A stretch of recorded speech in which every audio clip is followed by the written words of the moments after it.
Hi everybody, welcome back to the channel. We're here again at C2, here with Destiny and James. It's a wellspring of interesting comments on the internet when you start talking about pocket-carried revolvers, and in particular little snub-nosed J-frames like this guy. I think these guns have a place. I don't think it's the place that most people that use them think it is.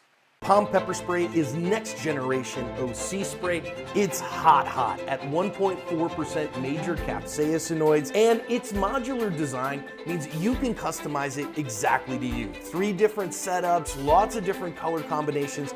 You can make it exactly as you like. And the flip top safety prevents accidental discharges. It's 10 to 12 foot range and 25 half-second blasts.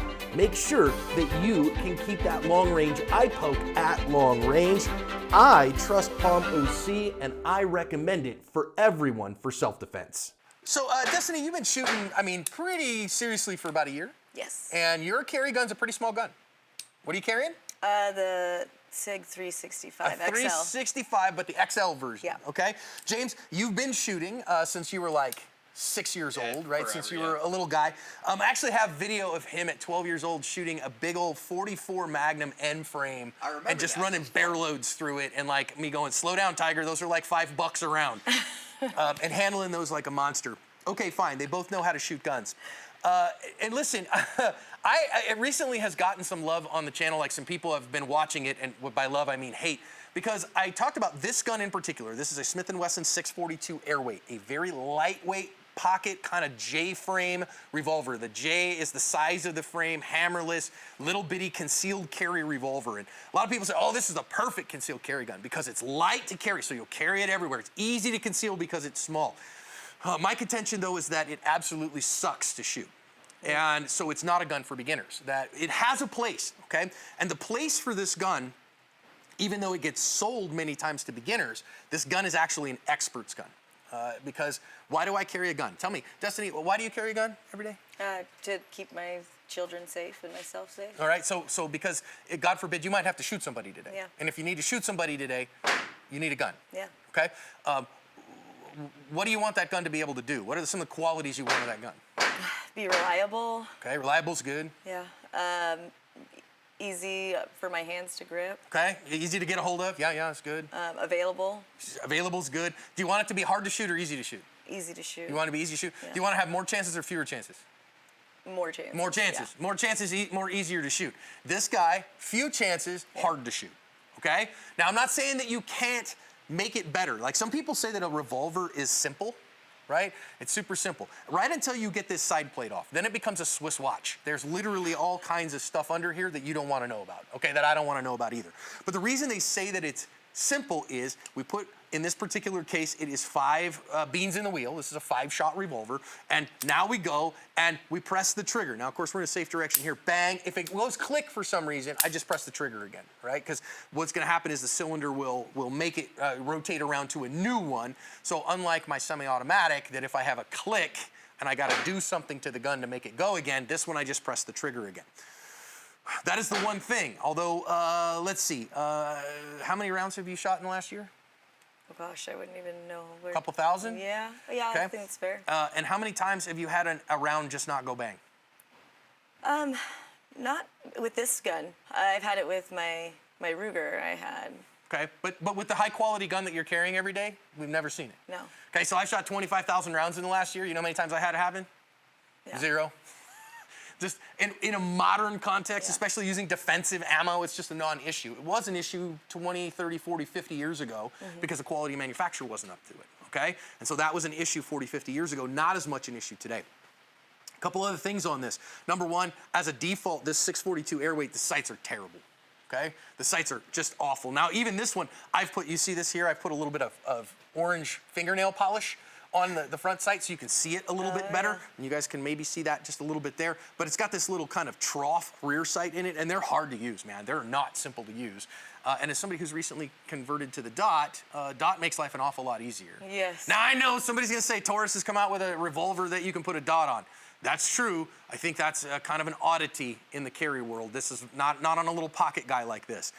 Number 3, in order to keep this guy really concealable, we've got these really kind of low profile stocks on it, right? So here on a revolver, by the way, they're technically not grips, they're stocks, nerd alert, okay? And I've got these real kind of low pro stocks on it, which is great for sticking it in a pocket, but it makes it more harder to shoot, okay? It makes it a little bit more difficult. So I wanna do this. I wanna show a little bit, because one of the things that got me in trouble on the last video was, I shot through this gun, and a bunch of people called me, they questioned my lineage, they questioned my parentage, they questioned my manhood, and those things. So you've been seeing James and Destiny shoot here. I'm gonna put a couple through it, and then I am going to allow them to put a couple through it, and we'll see what they think of shooting this gun. Who wants to try first?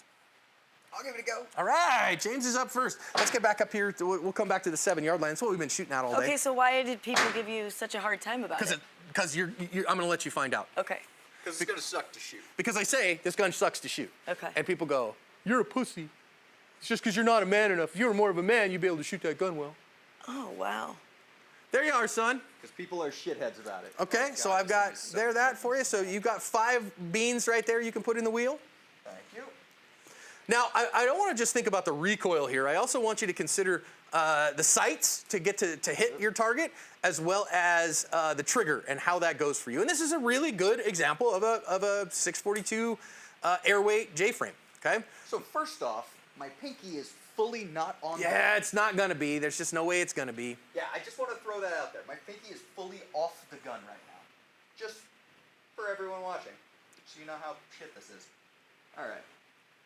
Everybody ready? So you can see the sights. So you got your front sight here inside the trough on the rear sight. Now, unlike that lem that you were shooting a little bit ago, you're going to feel that trigger is fairly heavy. So what I would encourage you to do is put your finger on the trigger and then feel like rowing a boat. I'm just going to continue pressuring all the way through it. Okay?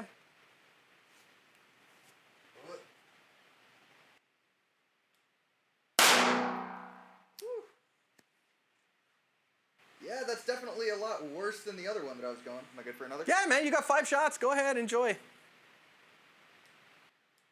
I think if my hands were less strong, this would be a lot shittier to shoot.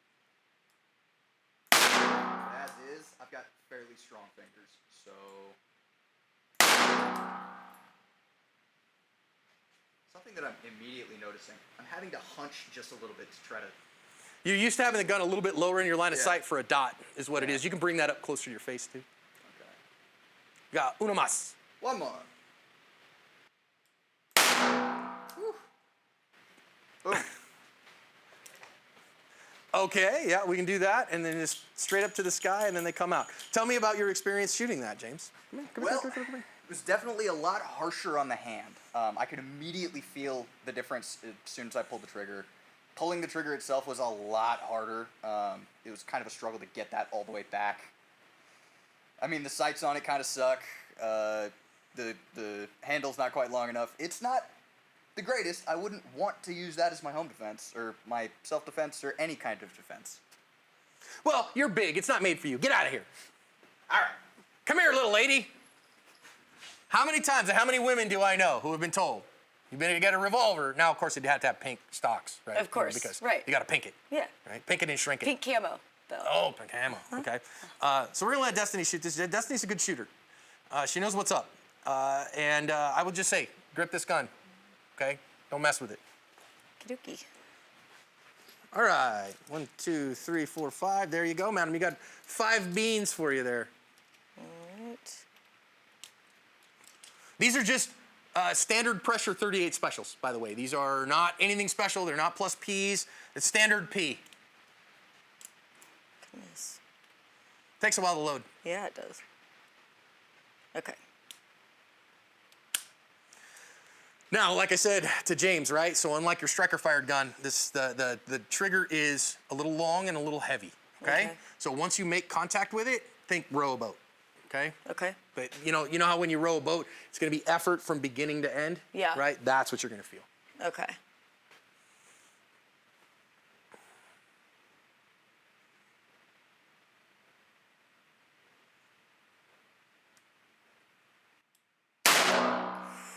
That was so much harder than I intended, or than I expected. It was hard. There's a lot of trigger press. That's a lot. It's a lot of trigger press. Wow.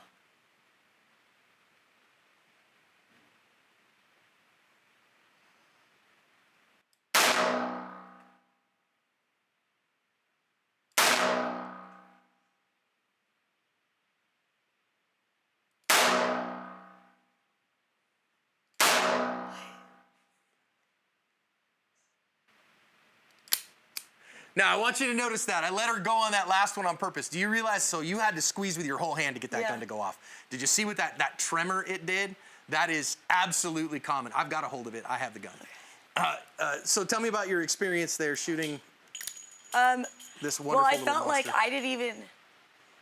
I was trying, I felt like my form, everything was off. Like, I knew this arm was locked. I felt like it was because I felt... It was, the kick was more, and it, I guess, intimidated me that it was gonna, like, come out of my hand. So I definitely was holding it weird. The trigger press was crazy hard. It was the first one especially because I just had never shot it, and I thought something was wrong with the gun, honestly. Like, I was like, oh, maybe, like, it's jammed and I don't understand. It's like an 11-pound trigger press.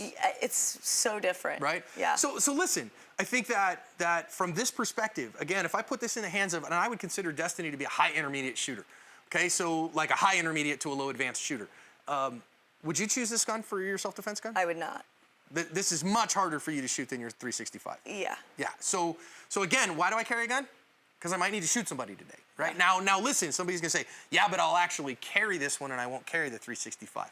I think that the 365 is probably as easy to carry as one of these. Now, you can't put it in a pocket. You don't have pockets anyways because you're a girl. Right? That's a real problem. That's a real problem. It's a real problem. Women don't get pockets for some reason. It's like, I love my pocket privilege. I acknowledge my pocket privilege. You don't have any. No. No. So that is what it is. pockets. Okay? So you'd have to put this in a holster. Yeah. So you'd be functionally carrying the same as you have your Right. SIG on you right now. So no advantage to that. Right.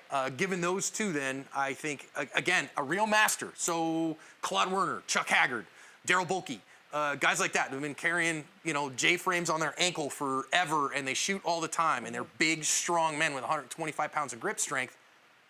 No problem, right? They can do that. But I only got 5 shots, too, right? I only got 5 shots. And so I have to be an expert at marksmanship, too, because I got to get hits. I can't miss. I have no second chances with this gun if I got multiple attackers. Well, and it took me so long to even just load it. And that's the thing, if I had to. So you only get what's in the gun. Right. Right? So there's no reloading in private citizen gunfights, right? Remember, we've never seen a reload in a private citizen gunfight make a difference. Right. So whether I got 5 or I've got 12, that's what I got. Right. Right? I carry 17 plus 1 for a reason, right? And so you can get away with that. Now, there is a couple of other advantages that I'll show you that I will not ignore. So we do have a pocket holster. If you're going to carry this in a pocket, and this is where a lot of people will do this, right? They'll carry this in a pocket. You need a pocket holster. This is, I believe it's called the DB from Wilderness Tactical. It was developed in conjunction with Daryl Bulkey, okay? And Daryl knows revolvers probably better than anybody else. Old school cop. And it's got some features for there. I love the Wilderness. So we always make sure that our gun is in a holster whenever it's on our person, even if we're going to carry it in a pocket. Now, I know some people, they think, man, I love pocket carry. Now, okay, fine, I'm gonna put this guy in my front left pocket because I'm left-handed. And we might say, okay, cool. It doesn't look like I have a gun on me. It looks like I got something weird in my pocket. I gotta be honest with you, it looks like a lot, but it's kind of hidden enough that it doesn't look like it's a gun. Cool. And we might even get some speed advantages out of that because I hear people all the time, they say, yeah, but John, see, I can cheat and put my hand on the gun in my pocket, and now I have a grip on the gun, and it doesn't look like I'm holding a gun. So then I can be like, shooter ready, stand by, and I can be hand on gun. I'll admit, that's an advantage. There's another advantage here that I can say, hey man, I'm so sorry. A counter ambushing situation, right? Guy shows up, puts a gun in my face, give me your freaking wallet. Whoa, bro, you're right. Let me get you my wallet. It's in my left pocket. Here's my wallet. It's not a wallet, it's a gun. Okay, so that gives me an advantage. I do think that we can put that on a timer and see how fast that can be versus, say, an appendix carried semi-auto gun and see what it does, shall we? All right, here I am. I am gonna go from hand on gun in holster, right? So we're loaded. We're gonna do just a couple of first shots, hand on gun loaded. Now, I'll tell you, I'm not as practiced with this one, okay? I think if you are super close, now we're here at about 6 yards, all right? So this is, you know, across the car distance, shall we say. This is me standing pumping gas, and crackhead pulls a screwdriver on me and threatens me at the front of my car, okay? Something like that. Let's see how we do here and see what kind of timing we can get without cheating it, all right? So my hand is on the gun. Let's go.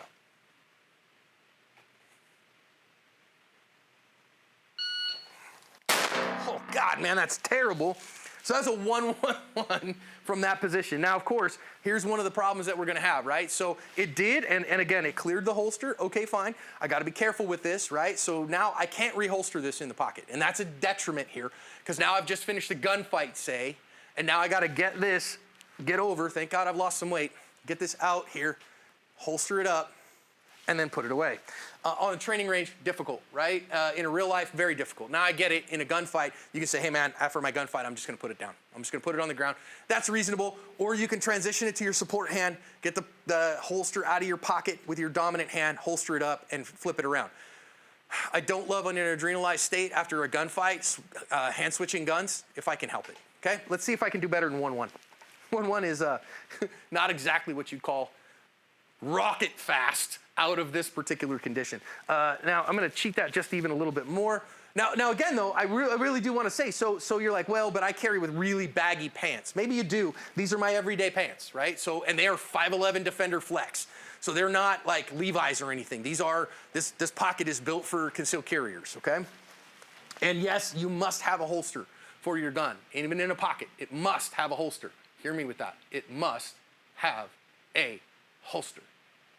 Okay, let's try it again, see if I can get a little bit better than 1-1-1. Pokey, huh?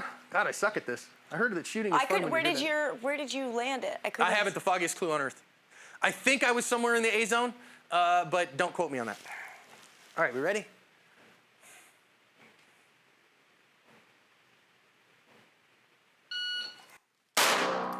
Somewhere right in there too, 107. Okay? Undo that again.